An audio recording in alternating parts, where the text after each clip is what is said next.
सतगुरु प्यारी साध संगत जी, राधा स्वामी जी, बाबा जी के साथ सूरतगढ़ में बहुत ही अच्छे और बहुत ही रूहानियत वाले, हंसी मजाक वाले सवाल जवाब हुए।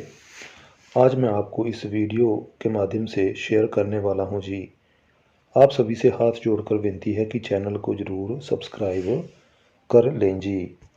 पहला सवाल किसी ने पूछा। यह सवाल एक बीबी जी ने पूछा कि बाबा जी, हजूर महाराज जी कहा करते थे कि जैसे कर्म करोगे वैसा ही भोगना भी पड़ेगा। तो आगे इस बीबी ने पूछा कि बाबा जी, तो क्या हम आज जो कर्म भोग रहे हैं वो सब हमारे पिछले जन्मों के कर्मों के कारण है? तो बाबा जी ने समझाया कि बेटा, ऐसा ज़रूरी नहीं होता। कभी कभी इसी जन्म के कर्मों को इसी जन्म में भी भोगना पड़ जाता है। सब कुछ मालिक के हाथ में होता है। मालिक की सभी मौज होती है। अगर मालिक की मौज हो जाए तो कर्मों का हिसाब साथ की साथ भी हो जाता है। फिर एक भाई ने बाबा जी से पूछा कि बाबा जी, अगर किसी परिवार में एक कमाने वाला होता है तो उसकी कमाई पर पूरे परिवार का हक हो जाता है। तो फिर ऐसे ही अगर परिवार में एक भजन सिमरन करने वाला हो तो क्या उसकी नाम की कमाई पर सबका हक होता है? इस सवाल पर पहले तो बाबा जी थोड़ा सा मुस्कुराए और उसके बाद बाबा जी ने जवाब दिया। बाबा जी ने समझाया कि बेटा, परमार्थ का एक असूल होता है, जो बोएगा वही पाएगा। मतलब जिसने बीज बोया उसको ही फायदा मिलेगा। फिर इसी भाई ने कहा कि बाबा जी, मुझ पर और मेरे परिवार पर कृपा बनाए रखना। तो बाबा जी ने कहा कि बेटा, मालिक की कृपा तो सब पर होती रहती है, हमें तो मालिक का शुक्र करना है। फिर एक लड़के ने बाबा जी से पूछा कि बाबा जी, हमें कैसे पता चलता है कि हम सही रास्ते पर चल रहे हैं या नहीं? तो बाबा जी ने समझाया, बेटा, मालिक ने इंसान को विवेक की ताकत दी है, सोचने समझने की ताकत दी है।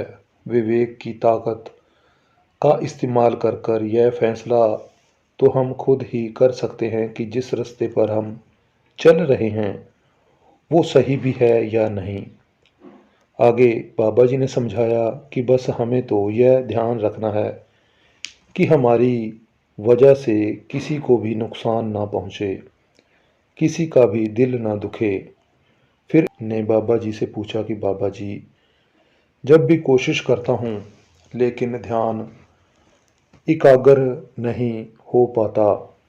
तो बाबा जी ने समझाया कि बेटा, ध्यान को लगाना हमारे बस की बात नहीं होती।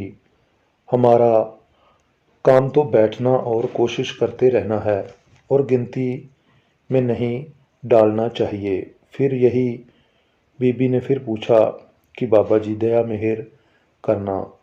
तो बाबा जी ने हंसते हुए कहा कि बाबा, कोई दया नहीं करेगा। यह सुनकर संगत बहुत ज़्यादा हंसने लगी।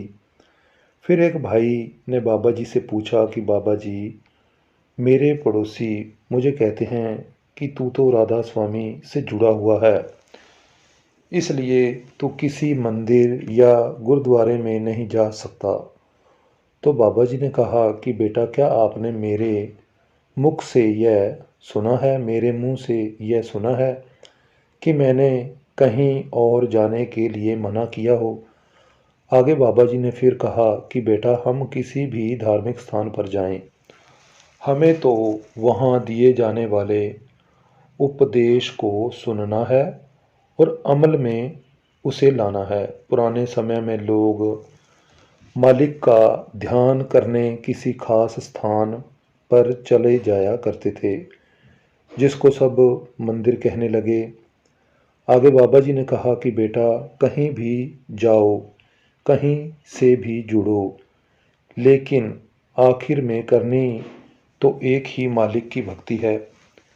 फिर एक भाई ने बाबा जी से पूछा कि बाबा जी, आप संगत को समझाते हैं कर्म हमेशा अच्छे करो।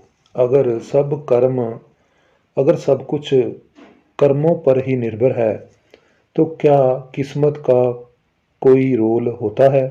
तो बाबा जी ने समझाया कि बेटा, किस्मत हमें एक मोड़ पर लाकर खड़ा कर देती है। अगर सब अगर अब सही और गलत दो रास्ते में से कोई एक को चुनना हमें ही पड़ता है। गलत रास्ते को चुनेंगे तो गलत कर्म करने लग जाएंगे और कर्मों का बोझ बढ़ने लगेगा। सही को चुनेंगे तो कर्म नहीं बनेंगे।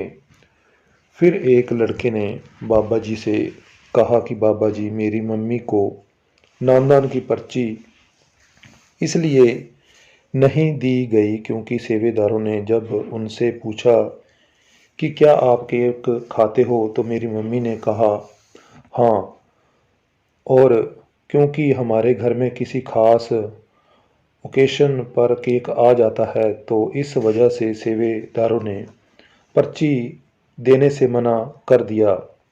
तो बाबा जी ने समझाया कि बेटा, केक में एग का इस्तेमाल किया जाता है, जिस वजह से उन्हें पर्ची नहीं दी गई। और अगर हम किसी की जान लेकर खुशियाँ मनाने की सोचेंगे तो वह बिल्कुल गलत बात है। फिर एक लड़की ने बाबा जी से पूछा कि बाबा जी, आप हमारे सेंटर में भी आया करें।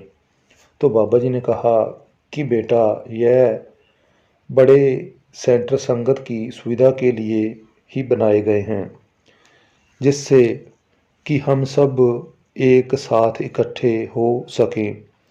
फिर यही लड़की कहने लगी कि बाबा जी, लेकिन आप तो बहुत सारी जगह पर जाते हो तो हमारे सेंटर पर आ जाया करें।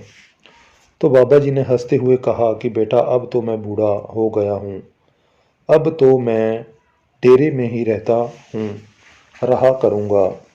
इस बात पर संगत भी हंस पड़ी थी। फिर एक लड़की ने बाबा जी से कहा कि बाबा जी, आप जब मुस्कुराते हैं तो मुझे बहुत अच्छे लगते हैं। आप हमेशा ऐसे ही हंसते और मुस्कुराते रहा कीजिए। तो बाबा जी ने हंसते हुए कहा कि जब मैं नहीं हंसता तो क्या अच्छा नहीं लगता? यह सुनकर संगत हंसने लगी। और यही फिर लड़की कहती है कि बाबा जी, आप तब भी बहुत अच्छे लगते हो। फिर एक भाई कहने लगा कि बाबा जी, क्या सोच लेने से कर्म बनते हैं? तो बाबा जी ने समझाया कि बेटा, सोच से कर्म तो नहीं बनते, लेकिन जब हम एक ही बात को बार बार सोचेंगे तो फिर हम वो काम भी करने लग पड़ेंगे। इसलिए सोच भी हमेशा अच्छी रखनी चाहिए। फिर एक लड़का कहने लगा कि बाबा जी, मेरा पढ़ाई पर ध्यान नहीं लगता। तो बाबा जी ने कहा कि बेटा, इसमें मैं तेरी कोई मदद नहीं कर सकता। मैं तो खुद पढ़ाई में बहुत कमज़ोर था। किसी ने मेरी मम्मी को कहा था कि यह आपका लड़का डंडे के जोर पर पड़ेगा, तो मेरी माँ ने मुझे डंडे से पढ़ाया था। तेरी माँ ने तेरे लिए डंडा उठाया या नहीं? आगे बाबा जी ने इस लड़के को समझाया कि बेटा, आज पढ़ लेगा तो आगे की ज़िंदगी अच्छी कटेगी, और आज ध्यान नहीं देगा तो आगे चलकर दूसरों का मोहताज हो जाएगा। फिर एक लड़के ने बाबा जी से पूछा कि बाबा जी, क्या हम एक से ज़्यादा गुरु बना सकते हैं?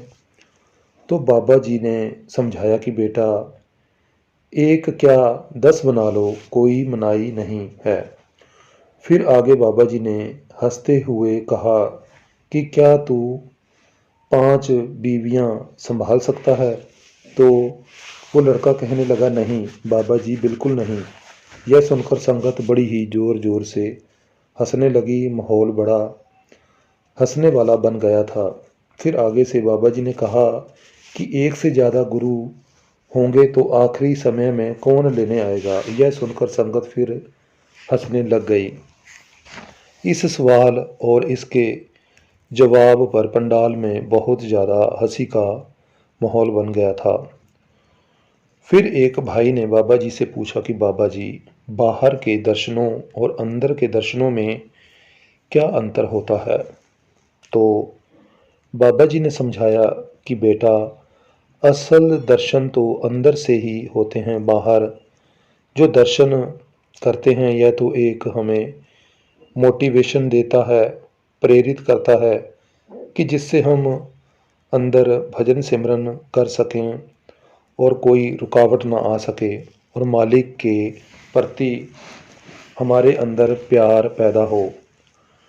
फिर एक लड़की बाबा जी से कहने लगी कि बाबा जी, मैं दूसरों को पढ़ाने की सेवा करना चाहती हूँ। तो बाबा जी ने कहा कि बेटा, यह तो बड़ी ही अच्छी बात है, लेकिन पहले आप अपनी पढ़ाई तो पूरी कर लो। हर चीज़ का एक वक्त होता है। आप मालिक पर भरोसा रखें, मालिक ज़रूर बख्शिश करेगा। तो साथ संगत जी, इसके बाद बाबा जी और हुजूर जी ने खुली कार में संगत को दर्शन देकर निहाल किया। बाबा जी जैसे कि पहले बहनों की तरफ फिर भाइयों की तरफ आते हैं, तो इस तरह से यह सूरतगढ़ में हुए सवाल जवाब का प्रोग्राम और दर्शनों का प्रोग्राम बड़ा ही अच्छे से हुआ। संगत बाबा जी के दर्शन कर कर बड़ा ही खुशी अनुभव कर रही थी। संगत बहुत ज़्यादा आई हुई थी। बहुत ही अच्छा माहौल वहाँ पर बना हुआ था जी।